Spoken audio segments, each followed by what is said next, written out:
Hi అందరికీ. ఈరోజు మనం ఒక చిన్న చాలా అందమైన విషయం గురించి మాట్లాడుకుందాం. అదేంటంటే మన కలల్ని నిజం చేసుకోవడం ఎలా. భలే ఉంటుంది కదా. సరే, మరి స్టార్ట్ చేసేద్దామా? ఈ ప్రశ్న మనలో చాలా మందికి వస్తుంది కదూ. మన స్నేహితుడు రవిని చూడండి. పాపం రోజూ పాజిటివ్గా ఆలోచిస్తాడు, కానీ లైఫ్ ఏమో అస్సలు ముందుకు కదలదు.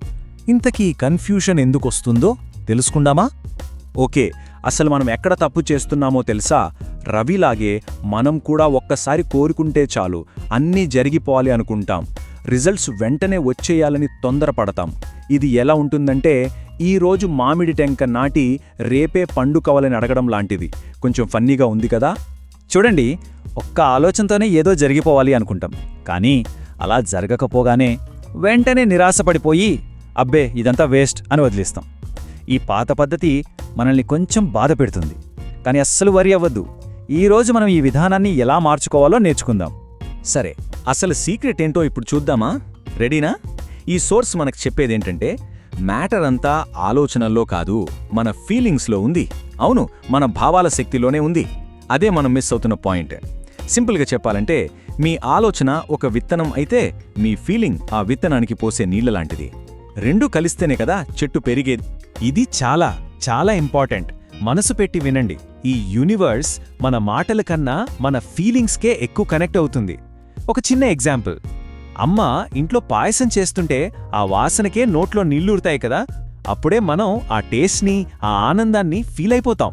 ఆలోచించడం కాదు, ఫీల్ అవ్వడం. అదే అసలైన మ్యాజిక్. సరే, థియరీ బాగుంది, కానీ ఇది నిజంగా పనిచేస్తుందా? కొన్ని చిన్న చిన్న స్వీట్ కథలతో చూద్దామా? పదండి. ఇక్కడ అనూష, రాజు మధ్య తేడా చూడండి. అనూష నాకు మంచి మార్కులు కావాలి అనుకుంది, కానీ లోపలేమో టెన్షన్, భయం. కానీ రాజు ఏం చేశాడంటే తనకు మంచి మార్కులొచ్చినట్టు, అమ్మ నాన్న తన్ని మెచ్చుకుంటున్నట్టు ఆ సంతోషాన్ని ముందే ఫీల్ అయ్యాడు. ఆ హ్యాపీ ఫీలింగ్ అతనికి హెల్ప్ చేసింది. సరే, ఇంకో ఎగ్జాంపుల్ చూద్దాం. ఈసారి జాబ్ చేసేవాళ్ల గురించి. ఇది మనందరికీ ఈజీగా కనెక్ట్ అవుతుంది. విక్రమేమో ప్రమోషన్ కావాలి అనుకున్నాడు, కానీ లోపలెక్కడో డౌట్, నాకిస్తారో లేదో అని. కాని కవిత అలా కాదు.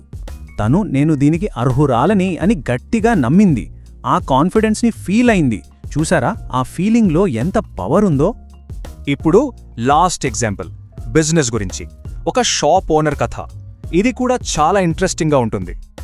చూసారా, మొదటతనేమో కస్టమర్లు రావట్లేదు, మార్కెట్ బాలేదు అని భయపడ్డాడు.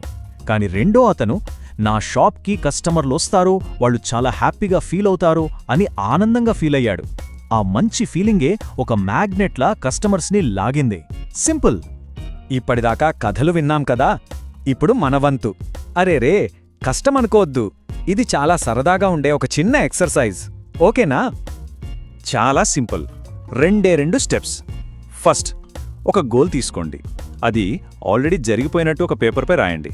ఆ తర్వాత కళ్ళు మూసుకుని ఒక 2 నిమిషాలు ఆ సంతోషాన్ని మనస్ఫూర్తిగా ఫీల్ అవ్వండి. అంతే.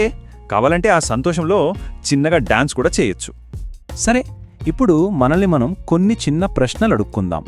ప్రశాంతంగా మీలో మీరే ఆలోచించండి, నెమ్మదిగా.